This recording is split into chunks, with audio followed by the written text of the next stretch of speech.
Welcome to Keiser Voices, the story of success, brought to you by Keiser University Graduate School, here where the academic world meets personal triumph. Join us today as we dive into the captivating tales of success. Welcome back, everybody, to another exciting episode of Keiser Voices. We're excited to be celebrating veterans this month as we take a look and have some very insightful conversation with veterans in our community. And here to talk to us about supporting veteran advocacy, the community impact, is our Associate Vice Chancellor of Military Affairs, Dr. Jan Del Signore. She is United States Air Force retired.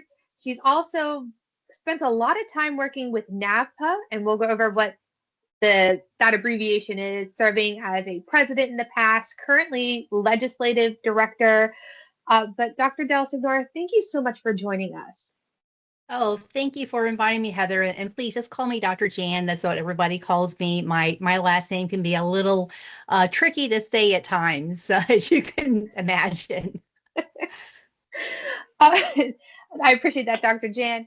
Before we start really talking about the stories, the oversight that you see with advocacy and community impact, can you tell us a little bit about your experience in the military?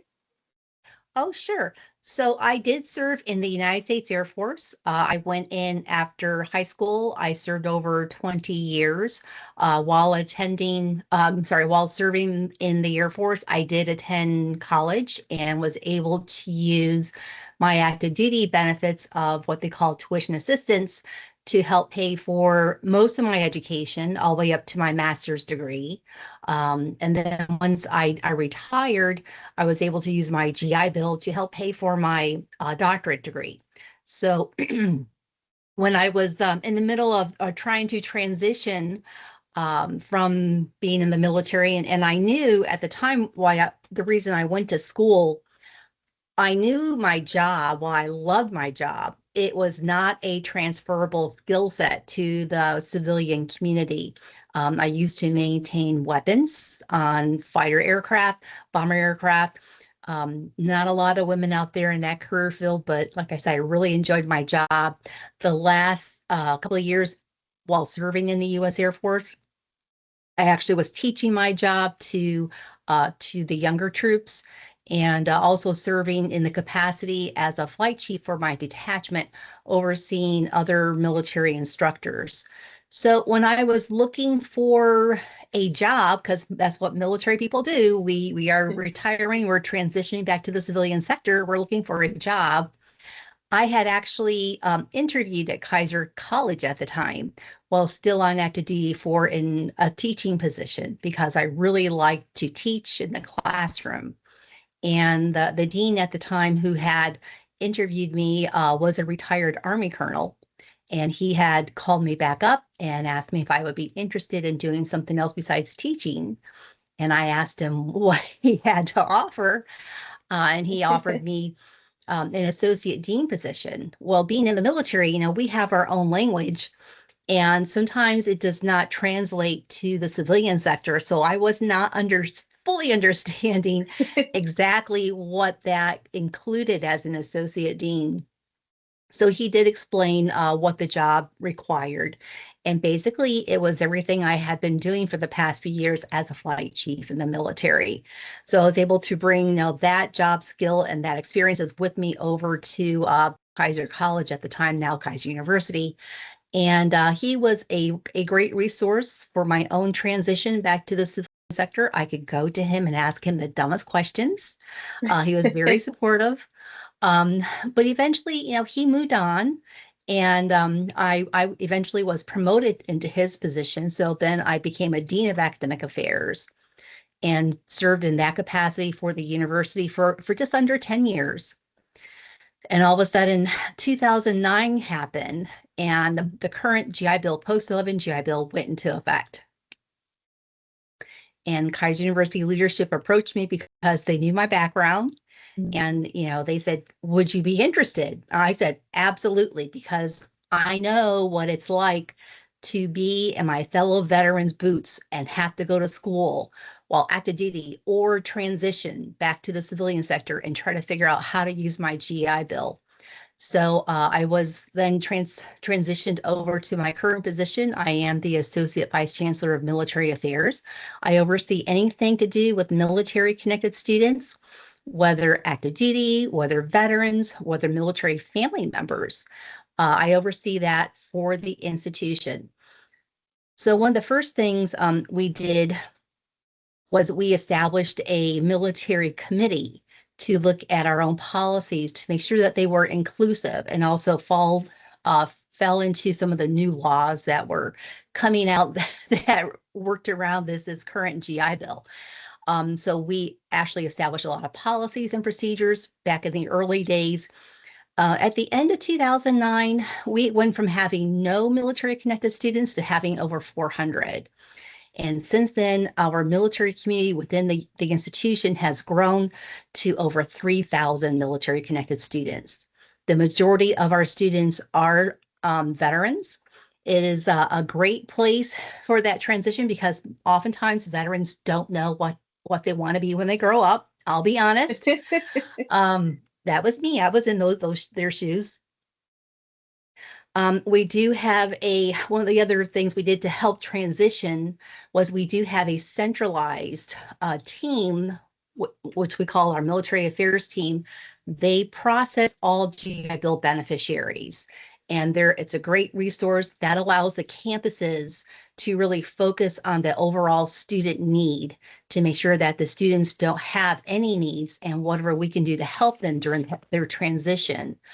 That's what we do. I mean, there's several different other programs. I'm trying to think off the top of my head here.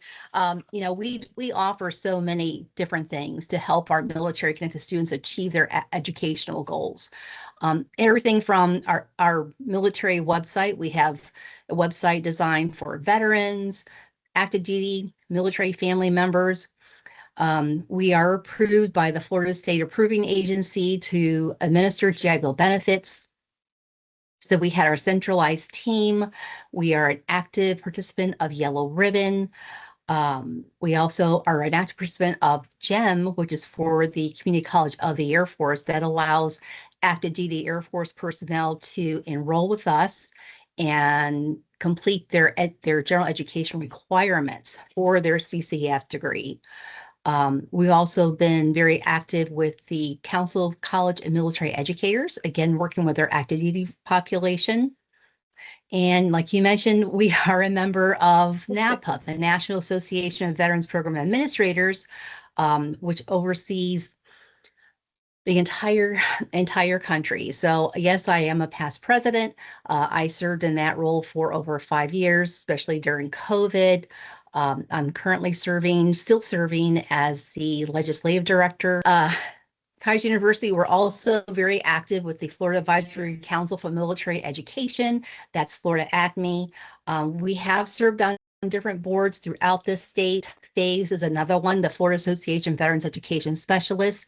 We partner with the VA to provide training to school certifying officials statewide. That is the person who basically administers the GI Bill and certifies those benefits to the VA. And we are excited to share that we have several SVA, Student Veterans of America chapters within the institution. I think now Miami is my last campus that has not yet set up a chapter, so we're working with them. And I am so excited to share one of our students actually attended the SVA Leadership Institution last year. So we are so excited for him. And he shared with me that he plans to attend the national conference this January out in Colorado. So I'm super excited to meet him. I do attend every year and bring back some more tools and information for our chapters.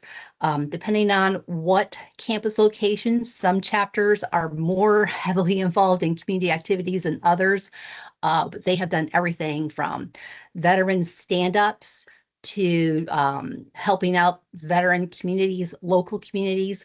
It depends on the chapter, it depends on the location, and it depends on the students. SVA is a national organization and it is student driven. We also support the Florida National Guard by sponsoring the National Guard Association, which is a great scholarship opportunity for our Guard members. And we have different policies in place that supports all of our students, whether they're veterans, active duty, or family members. We've received several accolades throughout the year, such as Military Times, Best for Vets College.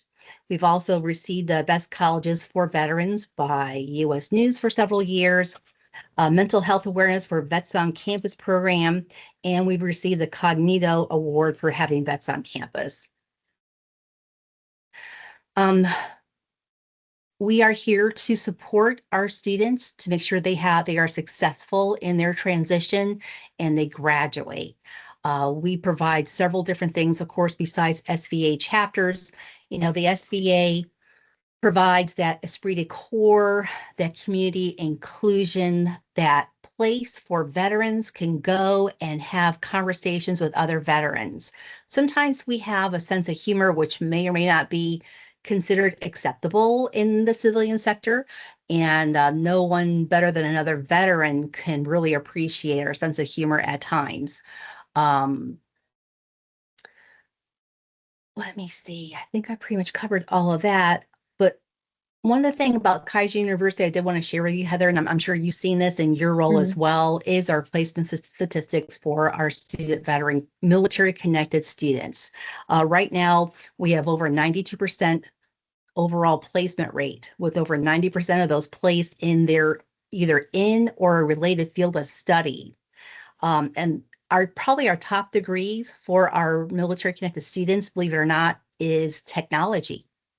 And then the second one deals with medical, whether radiology, whether nursing is a big one. Our student veterans want to continue serving and giving back to their own communities.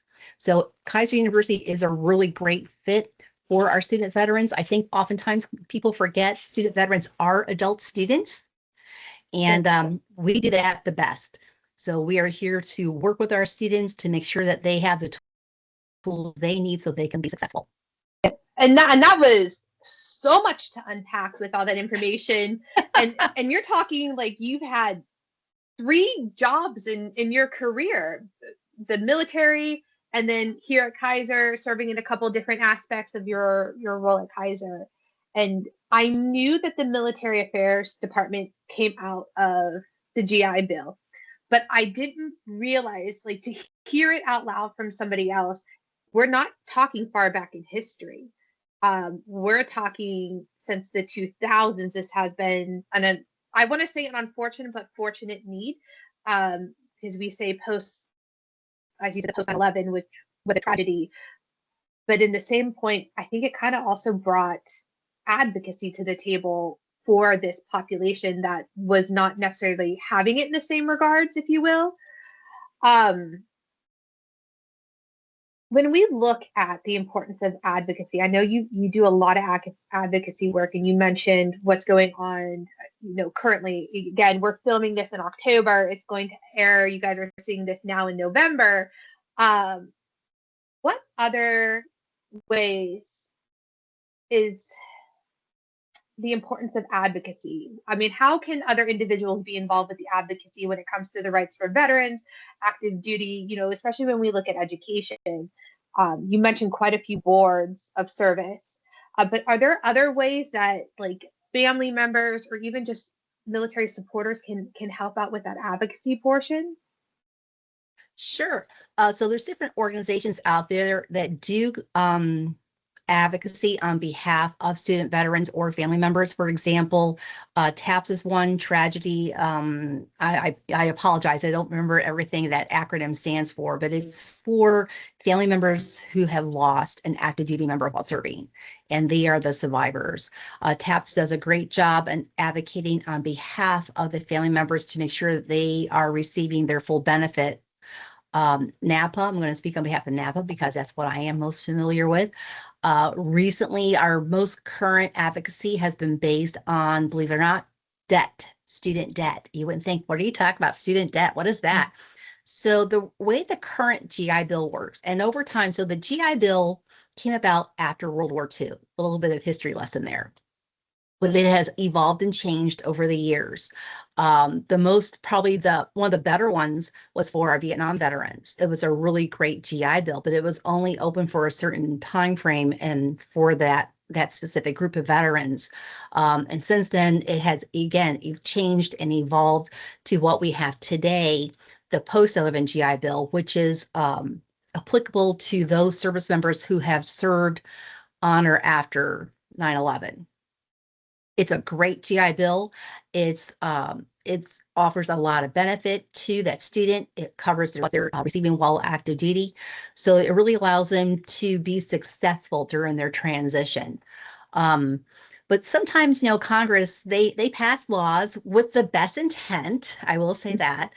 However, there may not always be the correct interpretation or spin or understanding placed upon that law from the VA. So when the VA implements the law, it may create a negative impact. And we saw that during COVID. COVID-19, basically schools across the country had shut down and had shifted from having in-person classes to offering online classes. I have to say, seeing that, Keiser University was probably one of the best schools out there that did that successfully.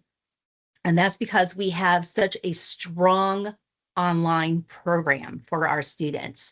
So I saw other schools who did not have hardly any online program, if any, and they struggled to serve their student population, to include their military connected students. So where we were successful, I saw other institutions struggle and just did a huge disservice for their veterans. So that's something to think about for institutions nationwide.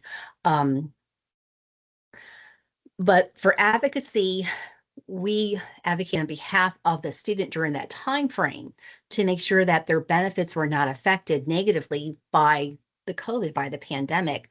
So Congress was able to pass a couple different bills that covered that situation for those students.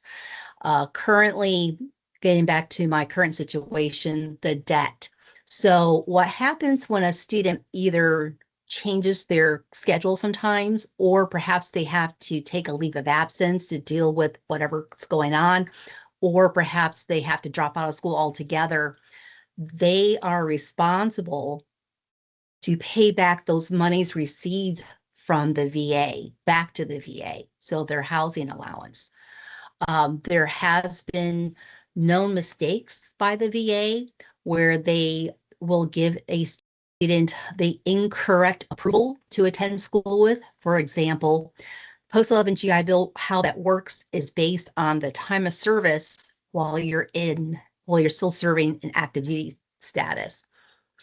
I have seen examples where students received a benefit at 100%, and the VA come back later and say, oh, we're sorry, we made a mistake. You're less than 100%. Now you owe us back all this money. And then they'll also send a debt letter to the institution. So that veteran went to school based on the agreement from the VA. It's called a certificate of eligibility letter, telling them what they're eligible for. And now they're looking at this huge debt they have to pay back. I've heard horror stories across the nation where has such a negative impact on veterans. Probably the worst one that comes to mind happened in Tennessee, where this student was ready to enter their final semester and received a notification from the VA that the VA had made a mistake on their benefit. And now that veteran was looking at owing not only the VA, but the institution thousands of dollars because the VA was wanting all that money back. So we can do better. We can do better as a country to serve our nation's heroes. On behalf of NAPA, we have been advocating with Congress to get the legislation corrected so that doesn't happen.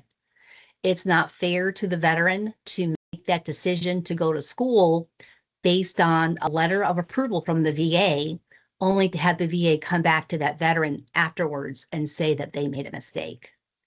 So there's just one example of advocacy that we are working on behalf of student veterans.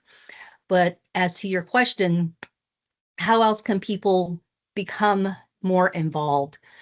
Support these organizations.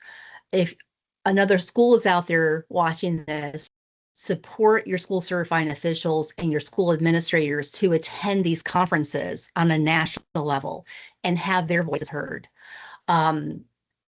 If a communication should come out from these types of organizations, like right now, we are collecting data for Congress to see how this government shutdown is having a negative impact on students. We are collecting data by administering a survey, both to institutions and students who attend those institutions. And we are hearing, like I said earlier, students are not receiving their benefit. And Congress wants to know why, because the shutdown should not have had any negative impact like that on our students. Another impact is due to the shutdown is the VA shut down the VA call center. Call center is for students and schools. So now schools nor students can call the VA and find out what's going on. We no longer have that connection.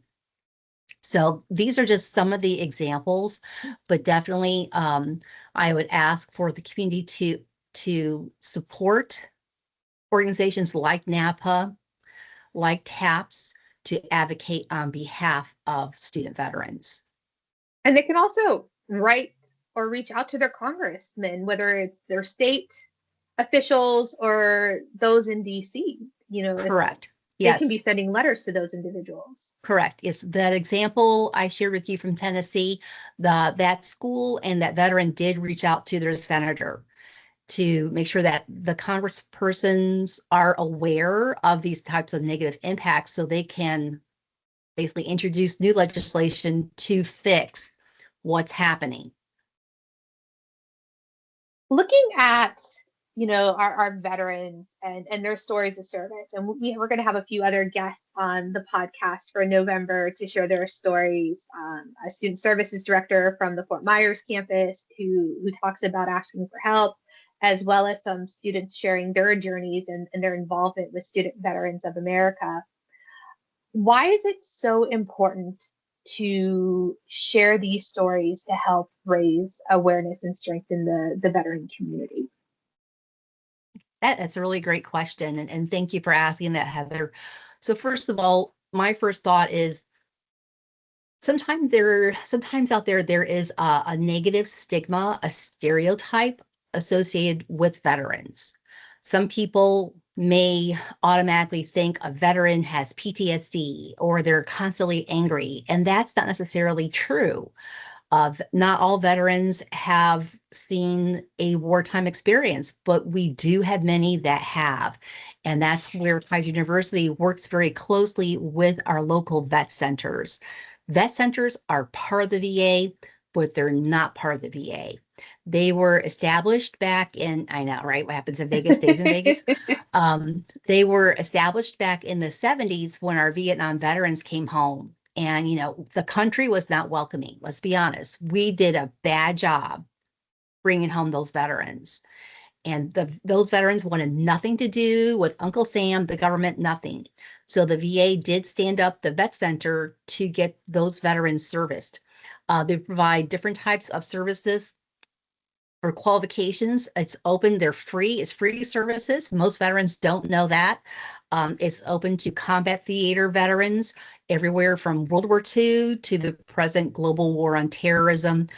It's just a matter of going through and getting the help needed. They provide free services, like I said, counseling, readjustment counseling, family members counseling. They're dealing with TBI, MST, all different types of opportunities to help our students transition and be successful back into that civilian sector. But also within the community, I think there should be acceptance and respect and have community inclusion of veterans. That's one thing, that's really, I think it's really a positive for our SVA chapters, that provides that veteran a place where they are included, where they have other veterans to talk to, where they have the support, where they have that esprit de corps, that feeling of belonging, because that will help our veterans be successful and also get the questions answered if they may have, questions regarding different things. We do several different things for our SVA.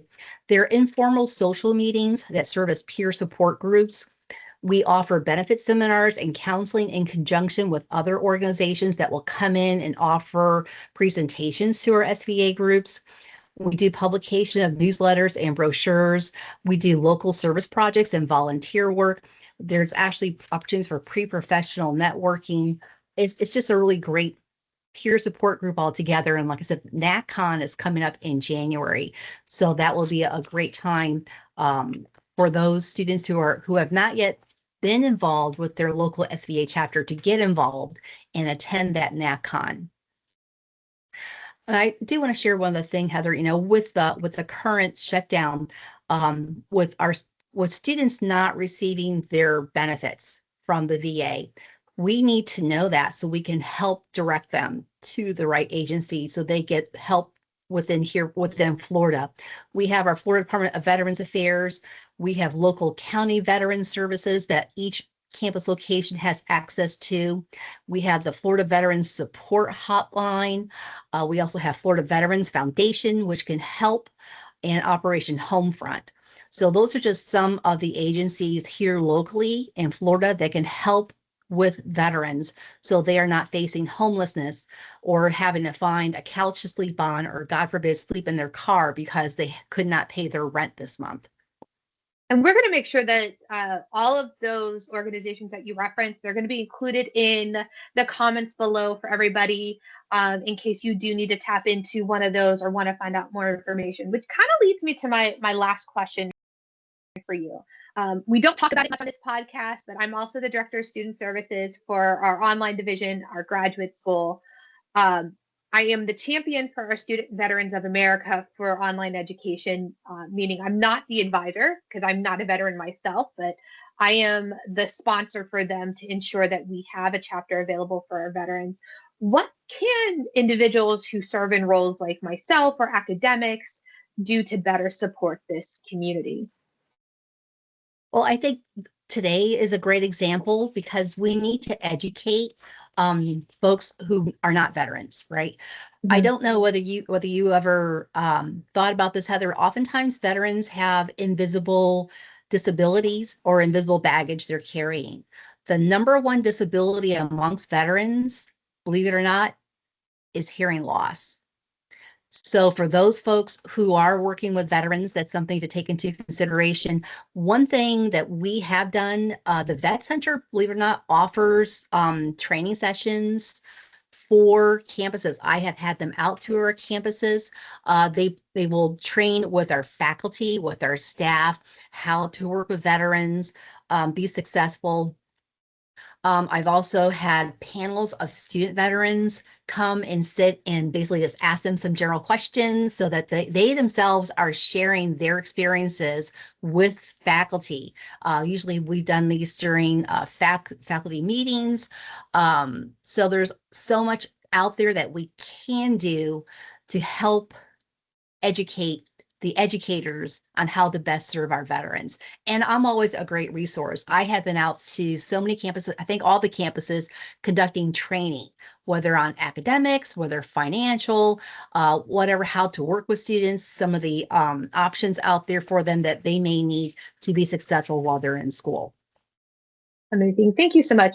Thank you first and foremost for your service, for serving in our military for 20 years, and you still serve our military, even though that you're now a civilian, if you will. So thank you so much, Dr. Jan, for your service.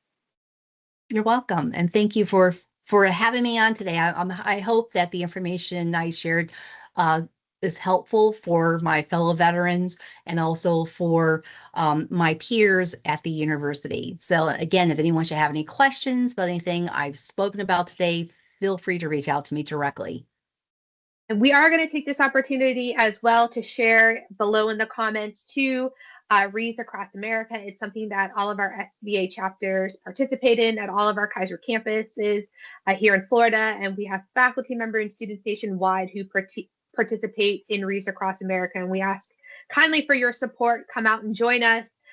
Sponsor a wreath, learn more, honor, educate. And the link for the Keiser University Wreaths Across America page will be in this chat, because this is a great way to get started as a family in supporting our veteran conversation and really stepping up outside of advocacy work. So thank you all for joining us. We hope you'd enjoyed this conversation, especially as we talk about our veteran communities and how we can best serve them. If you like this episode, please be sure to like, share, subscribe, and follow as we continue talking about our veteran community here and all month long in November, and we'll catch you on the next one. Thank you for journeying with us today on Keiser Voices, the story of success. As we close this chapter, remember, every story has its next page.